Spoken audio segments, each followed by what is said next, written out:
"You don't deserve a single dollar your father left behind," my husband said, his voice steady, cold, echoing across the courtroom like it had been rehearsed 100 times. And in that moment every eye turned to me, waiting to see me break, but I didn't, not yet, because something inside me had already gone quiet long before we ever stepped into that room. "My name is Sophia Carter, I'm 32 years old, and 3 weeks ago I buried my father, the only man who had ever truly stood on my side, the only person who ever looked at me like I was enough. And now I was sitting less than 10 feet away from the man I married, listening to him try to take everything my father left me like it was just another business deal." The courtroom felt colder than it should have been, the kind of cold that doesn't come from the air conditioning but from the silence between people who used to know each other too well. And Daniel didn't even look at me as he adjusted his suit jacket, confident, composed, like this outcome was already decided. I could still remember the night he first mentioned our future. How his hand rested lightly over mine at the kitchen table. How his voice sounded warm, almost protective, when he said we should think about combining assets, planning ahead, building something together. And I believed him, I believed every word, because back then, love still sounded louder than doubt. But things changed slowly at first. Then all at once, like a crack spreading through glass you don't notice until it's already too late. It started the day after my father's funeral, when the house felt too quiet and Daniel's voice felt too distant, when he stopped asking how I was and started asking about paperwork instead, about documents, about legal rights, about what exactly my father had left behind. And I told myself he was just being practical, just trying to help, just trying to make sense of everything, but deep down something didn't feel right. Then came the envelope, thick, official, delivered on a Tuesday morning like it was nothing more than routine mail. Except it wasn't routine, not even close, because inside was a court filing with my name on it and his name beneath it, asking for shared ownership of my house, my inheritance, everything my father had spent his life building. And I remember standing there in the hallway, my hands shaking, reading the same lines over and over again, hoping I misunderstood, hoping there was some mistake. But there wasn't. And when I confronted him that night, he didn't deny it, didn't hesitate, didn't even pretend to feel guilty. He just looked at me with that same calm expression and said, "It's only fair." Fair, that word echoed in my mind for days, because nothing about this felt fair. Not the timing, not the betrayal, not the way the man I trusted most had turned into someone I barely recognized. And yet here we were, sitting across from each other in a courtroom, strangers bound by a marriage that suddenly felt like a contract I never agreed to. The judge sat quietly, reviewing documents, the clerk organizing papers with careful precision, and somewhere in that stillness, I realized something important, something my father had once told me in a voice I didn't fully understand back then. Not everyone who stands beside you is on your side. And as Daniel's lawyer began outlining their case, listing reasons why my husband believed he was entitled to half of everything, I felt that sentence settle into place. Heavy but clear, like a truth that had been waiting for me all along. And for the first time since this all began, I stopped feeling afraid. Because if Daniel thought this was the moment I would lose everything, he was about to learn just how wrong he was. 3 weeks earlier, the sky had been a dull gray the morning we buried my father, the kind of color that made everything feel heavier, like the world itself was holding its breath. And I remember standing beside the casket, my hands clasped so tightly they ached, listening to distant voices offering condolences that blurred together into something meaningless because the only voice I wanted to hear was gone. And Daniel stood next to me, close enough to touch but somehow already far away. His hand resting lightly on my back in a gesture that felt more automatic than comforting. The house felt different the moment we returned, quieter than I had ever known it, every room carrying traces of my father, the faint scent of his cologne still lingering in the hallway, the worn leather chair by the window where he used to sit every evening, and I could not bring myself to move anything because it felt like erasing him piece by piece. That first night I barely slept, my thoughts looping through memories, regrets, things I wished I had said, and somewhere in the early hours of the morning, I heard Daniel moving around downstairs, the soft creak of the floorboards echoing through the silence, and when I finally came down, I found him sitting at the dining table with a stack of papers spread neatly in front of him, his expression focused, almost detached. I remember pausing at the edge of the room, watching him for a moment before asking what he was doing, and he looked up briefly, offering a small, polite smile that did not reach his eyes before saying he was just organizing things, making sure everything was in order, that we needed to start thinking about the future. At the time I nodded, too tired to question it, too overwhelmed to see what was right in front of me, because grief has a way of dulling your instincts, of making you trust the familiar even when it starts to feel unfamiliar. Over the next few days the questions began, subtle at first, almost reasonable, about the house, about the accounts,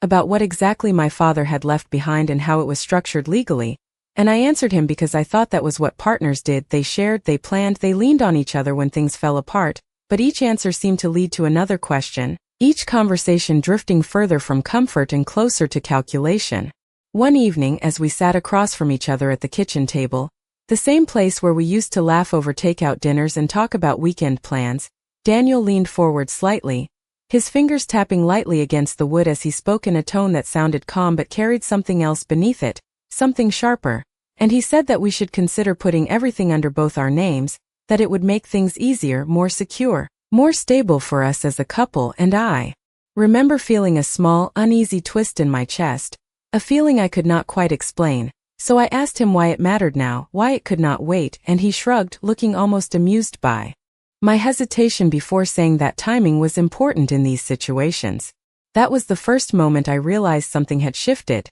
not just in him, but in us, like a line had been crossed without me noticing when it happened. The following morning, he left early, earlier than usual, without saying much more than a quick goodbye, and I stood by the window watching his car disappear down the street, a strange sense of distance settling over me that I could not shake. And later that day, when the envelope arrived, thick and official with my name printed clearly on the front, I felt that same uneasy twist return, stronger this time, as if some part of me already knew what I was about to read, even before I tore it open, and saw the words that would change everything. I stood there in the hallway for what felt like hours, staring down at the papers in my hands as if they might somehow change if I just kept reading them, as if the words would rearrange themselves into something less real, less final, but they did not. They stayed exactly the same, cold and precise, stating clearly that Daniel Carter was filing a claim to obtain shared ownership of my residence and any assets inherited from my father. And the more I read, the more unreal it felt, like I was looking at someone else's life instead of my own. My fingers tightened around the edges of the document, the paper slightly crumpling under the pressure, and I remember whispering his name out loud, not in anger, not even in disbelief, but in confusion, because I truly did not understand how we had gone from planning a future together to standing on opposite sides of something like this. When I finally heard the front door open later that evening, the sound echoed louder than usual, like the house itself was reacting, and I stayed exactly where I was, waiting, the paper still in my hands, my heart beating in a slow, heavy rhythm that made every second feel stretched. Daniel walked in like it was any other day, setting his keys down on the small table near the door, loosening his tie as he stepped further inside, and for a moment I watched him, searching his face for any sign of hesitation, any trace of the man I thought I knew, but there was nothing, just the same calm expression, controlled and unreadable. I held up the documents without saying a word at first, letting the silence fill the space between us, and when he looked at them, there was no surprise in his eyes, no confusion, only recognition, like he had been expecting this moment all along. That was when something inside me shifted, something quiet but irreversible, because the absence of shock told me more than any explanation ever could. I asked him why, my voice steady but lower than usual, as if I was afraid that raising it would make everything collapse, and he did not answer immediately. Instead he walked past me into the kitchen, pouring himself a glass of water like we were discussing something ordinary, something routine,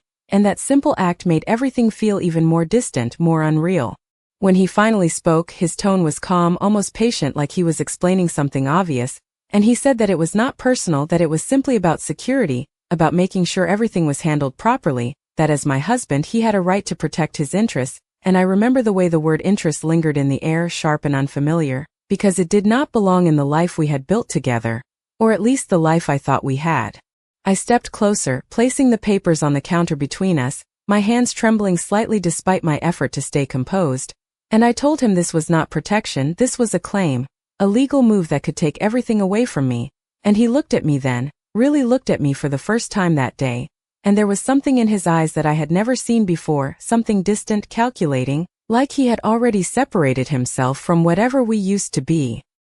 He shrugged lightly, as if the distinction did not matter, and said that the court would decide what was fair, that emotions had nothing to do with it, and in that moment I realized just how far apart we had become, not over time but all at once, like a door had closed and I had not heard it shut. I asked him if he ever loved me, the question slipping out before I could stop it, and he did not answer directly. Instead, he picked up his glass, taking a slow sip of water before setting it down again, and that silence, that refusal to respond, felt louder than anything he could have said. The house, the memories, the life we had shared, it all felt like it was standing on fragile ground, ready to collapse under the weight of something I had not seen coming. And as I looked at the man in front of me, I understood something I had been avoiding since the moment I opened that envelope. This was not a misunderstanding, it was a decision, one he had made long before I ever realized I needed to protect myself. The next morning felt unnaturally quiet, the kind of silence that presses against your ears and makes every small sound feel louder than it should be. And I woke up with a heaviness in my chest that I could not shake, like the weight of everything that had happened the night before had settled into something permanent. Daniel had already left the house by the time I came downstairs. No note, no message, just an empty space where he used to be. And for a moment I stood in the kitchen staring at the counter where we had argued, the same place where he had calmly told me that emotions had nothing to do with what he was doing, and I realized that he had meant every word. I made coffee out of habit even though I did not want it, even though the smell reminded me of mornings that no longer existed, and as I stood there holding the cup, I knew I could not stay frozen any longer. I needed answers, real ones, not the cold explanations Daniel had given me, so I picked up my phone and searched for a lawyer. The office I found was small but professional, located about 20 minutes away, and by the time I sat across from a man named Richard Collins, I felt like I was explaining someone else's life instead of my own, walking him through the inheritance, the house, the court filing, and the sudden shift in my marriage. And he listened carefully, his expression neutral but focused, occasionally nodding as he reviewed the documents I had brought with me. When he finally spoke, his tone was calm but direct, the kind of tone that does not soften the truth, and he explained that under certain circumstances, depending on how assets were structured and how long we had been married, Daniel could indeed have a legal argument, especially if he could prove that the property had been treated as shared or if marital funds had been involved in maintaining it. And as he spoke, each sentence felt like another step away from certainty, another layer of ground being pulled out from under me. I asked him what that meant for me, my voice quieter than I intended, and he paused for a moment before answering honestly, saying that based on what he was seeing so far, this was not a simple case, that there was a real possibility I could lose partial ownership or at the very least be forced into a settlement that would divide what my father had left behind. And hearing that felt like something inside me dropped, not suddenly, but slowly, like a realization sinking in piece by piece. I sat there, my hands resting in my lap, trying to process the idea that the home I grew up in, the place filled with memories of my father, could be reduced to numbers on a legal document, something to be negotiated, something to be divided,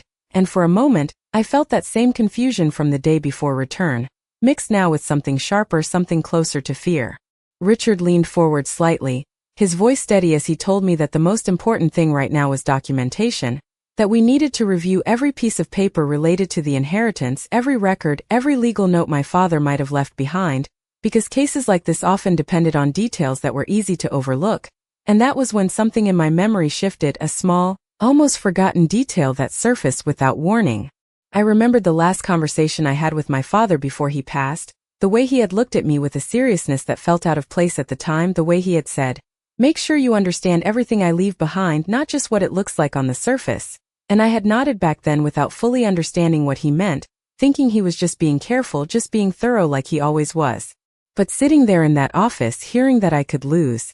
everything, those words came back with a different weight, like they had been meant for this exact moment. I looked back at Richard and told him there might be more, that my father had always been meticulous, that he rarely left things incomplete, and he nodded, encouraging me to search thoroughly, to go through every file, every drawer, every place where something might have been stored, because sometimes the most important information was the one thing people assumed did not matter. As I walked out of his office later that afternoon, the air outside felt warmer, but the tension inside me had not eased. If anything, it had sharpened into something more focused, because for the first time since this started, I realized this was not just about reacting to what Daniel had done, it was about understanding what my father had already prepared for, and deep down, I had the feeling that whatever I was about to find was going to change everything. The moment I stepped back into the house, the silence felt different from before, no longer heavy with grief but charged with something sharper, something restless, like the walls themselves were holding on to answers I had not yet uncovered, and I stood in the entryway for a few seconds, letting my eyes move slowly across the familiar space, trying to see it not as a home filled with memories but as a place filled with clues. My father had never been careless, not with his business, not with his decisions, and definitely not with something as important as his legacy. And the more I thought about his words, the more certain I became that he had not left things exposed to chance, that somewhere in this house there was something I had missed, something I had not even thought to look for. I moved first to his study, the one room I had avoided since the funeral because it felt too personal, too close to him. But now I pushed the door open slowly, the faint scent of old paper and polished wood meeting me as I stepped inside. And for a moment I just stood there, remembering the countless evenings he spent sitting behind that desk, reviewing documents, making notes, always precise, always intentional. The desk was still exactly as he left it, papers stacked neatly, drawers closed, everything in order, and I began with the obvious, opening each drawer one by one, going through folders filled with legal documents,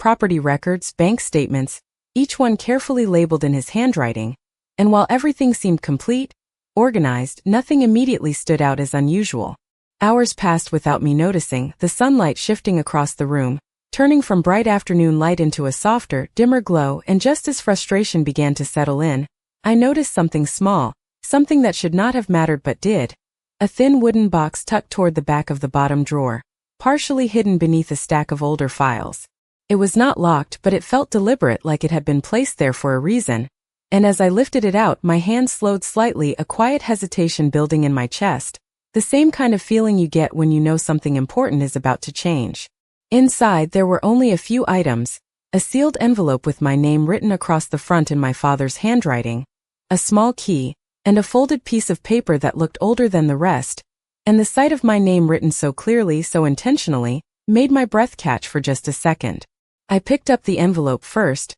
running my fingers lightly over the surface before opening it, the paper inside unfolding with a soft sound that felt louder than it should have in the stillness of the room. His words were simple, direct, exactly like him, telling me that if I was reading this, it meant things had not gone the way people expected, that I needed to look deeper beyond what was obvious, and that everything I needed was already in my hands if I paid attention. My heart began to beat faster, not out of fear but out of realization, because this was not just a message, it was a warning, a confirmation that he had anticipated something, that he had prepared for a situation I was only now beginning to understand. I set the letter down carefully and picked up the small key, turning it over in my fingers, noticing how new it looked compared to everything else in the box, and my mind immediately began searching through the house, trying to connect it to something, anything that might fit. That was when I remembered the cabinet in his study, the one built into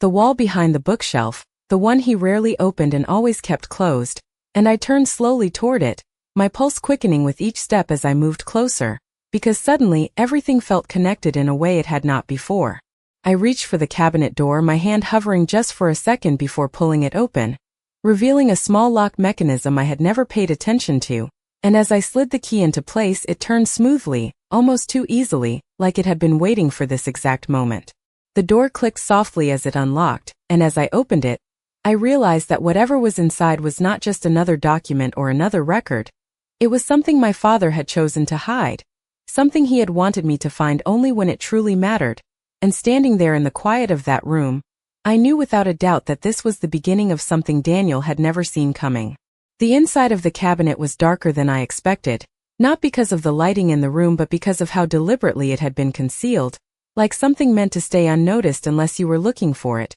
and as my eyes adjusted, I saw a narrow shelf holding a single thick folder, nothing else, no clutter, no extra documents, just one item placed with precision, and that alone told me it mattered more than everything else I had gone through that day. I reached in slowly, my fingers brushing against the edge of the folder before pulling it out, the weight of it surprising me slightly, heavier than it looked, like it carried more than just paper inside. And as I held it in both hands, I felt that same quiet tension building again, the kind that comes right before something shifts in a way you cannot undo. I brought it back to the desk and sat down in my father's chair, the leather still firm beneath me, grounding in a strange way, and for a moment I just stared at the folder without opening it, letting the silence stretch, letting myself breathe, because I knew whatever was inside was not going to be simple. When I finally flipped it open, the first page was a legal document, neatly typed, stamped, and dated, and I immediately recognized the format. It was a revised will, different from the one that had already been presented after his passing, and my heart skipped as I began reading. my eyes moving faster with each line, searching for the difference, the reason this version had been hidden away. At first, everything looked similar, the same properties listed, the same accounts, the same formal language outlining the distribution of assets, but then I reached a section I had never seen before, a clause placed carefully within the document, almost as if it had been designed to be overlooked unless you were paying close attention. My breath slowed as I read it again, making sure I was not misunderstanding, and the meaning settled in with a clarity that made everything else fade into the background. The inheritance, the house, every asset my father had left behind, was to remain solely under my ownership under one specific condition, a condition that had not been disclosed in the initial reading, a condition that changed everything about the situation I was now facing. If I remained legally married to Daniel, then certain rights could be contested under marital property claims, but if I was no longer his wife, if I chose to separate myself legally, then the entirety of the estate would be protected, untouchable, fully mine without any claim from him or anyone connected to him. I leaned back slightly in the chair, the paper still in my hands, and for a moment I just sat there letting the realization settle in. Because this was not just a legal detail, this was intentional, deliberate, something my father had planned long before I ever knew I would need it. He had seen something, understood something about my life that I had not, and instead of confronting it directly, he had built a safeguard, a quiet protection that only revealed itself when everything else began to fall apart. My mind replayed every recent moment with Daniel, the sudden shift in his behavior, the calculated questions, the timing of the court filing, and it all aligned in a way that made my chest tighten, because while I had been trying to understand him, to find some explanation for what he had done, my father had already anticipated it, already prepared for the possibility that I might one day need to stand on my own. I turned to the next page, scanning for more details, and found additional notes, instructions on how the clause was to be enforced, references to legal protections that made it clear this was not something easily challenged, not something that could be argued away in court with simple claims or assumptions, and the more I read, the more one thing became undeniable. Daniel had built his case believing he understood the situation, believing he had the advantage, but he had no idea this existed. I closed the folder slowly, placing it flat on the desk in front of me, and as I looked down at it, the fear that had followed me since the moment I opened that envelope began to shift into something else, something steadier, more controlled, because for the first time since this began, I was not reacting anymore, I was preparing, and the difference between those two things felt like everything. The courtroom felt even colder than before, but this time the chill did not reach me the same way, because I was no longer sitting there wondering what was about to happen. I already knew something Daniel did not, and that quiet certainty settled deep inside me as I took my seat, the folder resting calmly in my bag like a secret waiting for the right moment. Daniel arrived a few minutes later, dressed sharply, confident as ever, his posture straight, his expression composed, and when his eyes briefly met mine, there was a flicker of something I recognized, not concern, not hesitation but expectation, like he believed today would confirm everything he had already decided. His lawyer sat beside him, flipping through neatly organized documents, whispering something that made Daniel nod slightly, and I could almost see the outcome they had planned, the version of events where I would sit quietly while they explained why he was entitled to everything, where the judge would agree, and where I would leave with less than what my father had intended for me. The clerk began organizing the files at the front, the soft sound of paper shifting filling the room, and when the judge entered, everyone rose in unison before sitting again, the formal rhythm of the courtroom creating a sense of inevitability, like everything was moving toward a conclusion that had already been written. Daniel's lawyer stood first, his voice smooth and controlled as he laid out their argument, speaking about marital contributions, shared responsibilities, and legal interpretations that framed Daniel as a rightful claimant, and as he spoke, I watched Daniel from the corner of my eye, noticing how relaxed he seemed, how certain, like he had already stepped into the future where he had one. When it was my turn, my lawyer stood beside me, presenting our position clearly,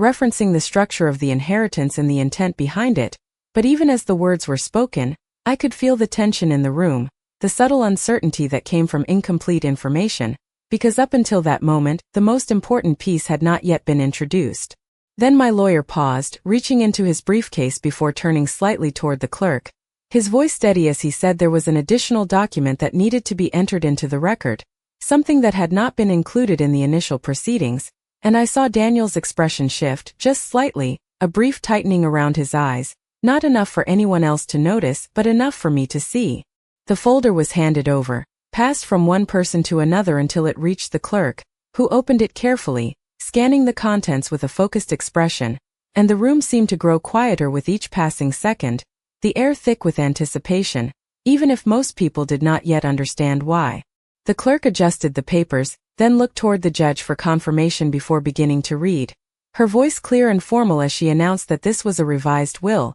a legally binding document that had been properly executed and notarized, and as the first lines were read, I kept my gaze forward steady, even though my heart was beating faster, not from fear, but from knowing what was coming next. Daniel shifted slightly in his seat, his confidence no longer as effortless as before, and when the clerk reached the clause, the room seemed to pause like everything held its breath at once, and as the words were spoken, outlining the condition tied to my inheritance, the condition that determined exactly who had the right to claim it, I saw the realization begin to form on Daniel's face, slow at first, then unmistakable.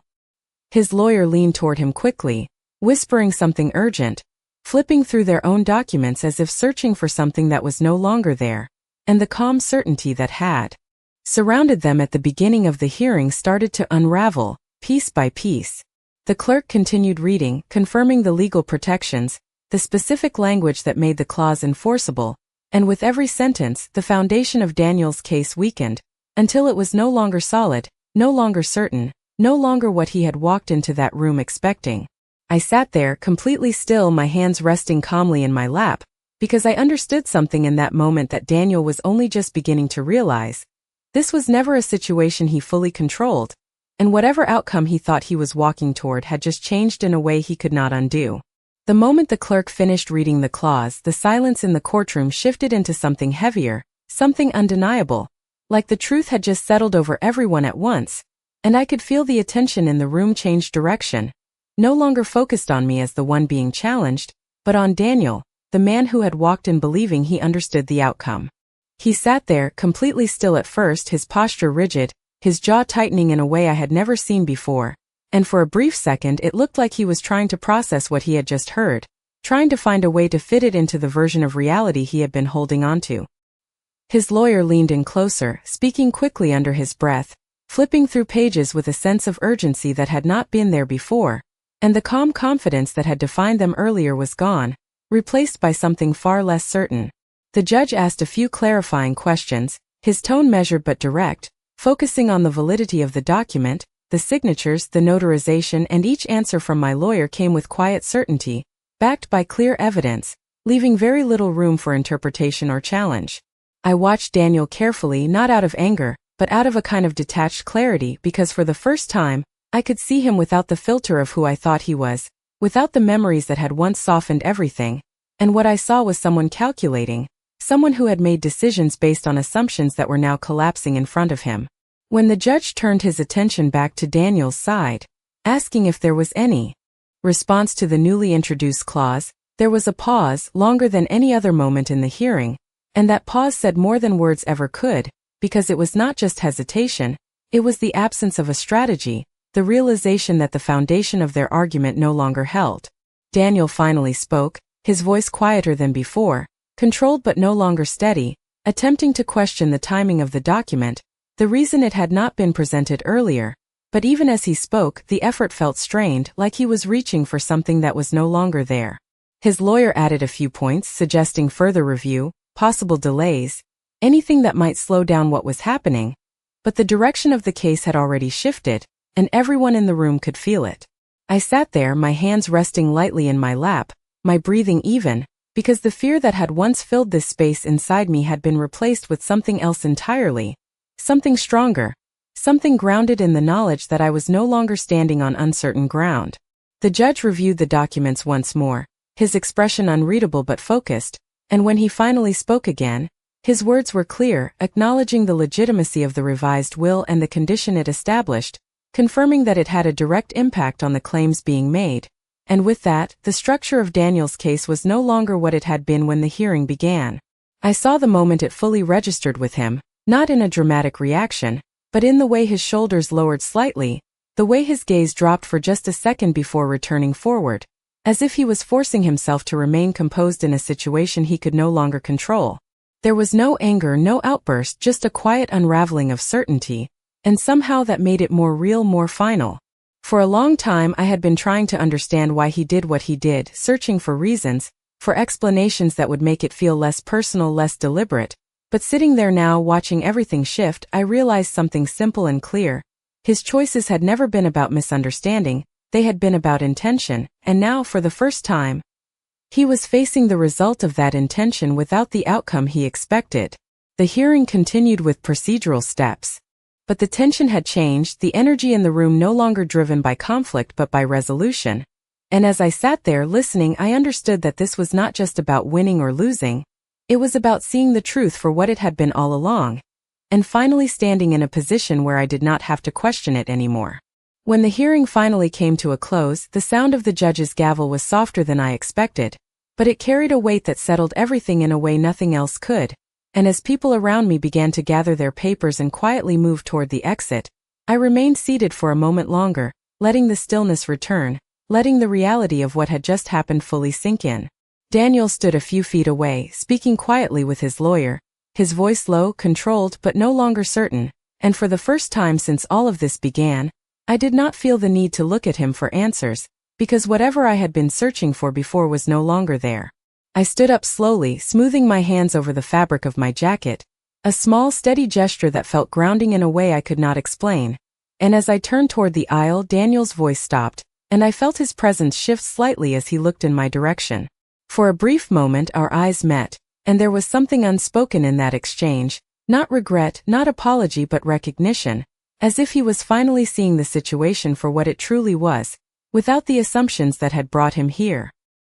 He opened his mouth slightly, like he was about to say something, but then stopped, the words never forming, and I realized that there was nothing left to say that would change anything. I walked past him without slowing, without hesitation, the distance between us feeling more defined than it ever had before, not because of anger, but because of clarity. Outside the courthouse, the air felt different, warmer, lighter, and I took a slow breath, letting it fill my lungs completely, something I had not realized I needed until that moment. The city moved around me in its usual rhythm, cars passing, people walking, conversations blending into the background, and for the first time in weeks, I felt separate from the tension that had been following me, like I had stepped out of something that no longer belonged to me. My phone buzzed softly in my hand, a message from my lawyer confirming the next legal steps, the formal process that would follow, and I read it carefully before locking the screen again, knowing exactly what I needed to do next.